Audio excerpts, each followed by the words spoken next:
বিসমিল্লাহির রহমানির রহিম। প্রিয় দর্শক শ্রোতা, আসসালামু আলাইকুম রহমতুল্লাহ। বর্তমান সময়ের প্রেক্ষাপটে আমি কয়েকটি কবিতা লিখেছি, তার মধ্যে এটি একটি, আশা করি আপনাদের ভালো লাগবে। আর অনেকের ভালো নাও লাগতে পারে, যাদের ভালো না লাগবে দয়া করে রাগ করবেন না, বোঝার চেষ্টা করবেন।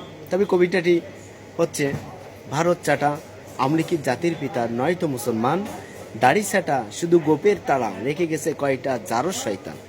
দেশকে তারা বাসে না ভালো, লুটে পুটে খায়, জনগণকেও বাসে না ভালো, অন্যের ঘাড়ে দোষ চাপায়।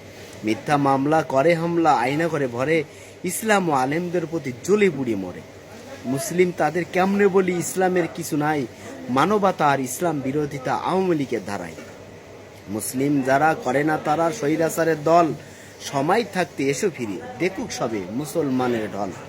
মুখে দাড়ি মাথায় টুপি আওয়ামী লীগ যারা বা সমর্থন করে, কতটুকু ইমান তাদের আল্লাহই ভালো জানে। আল্লাহ হাফেজ।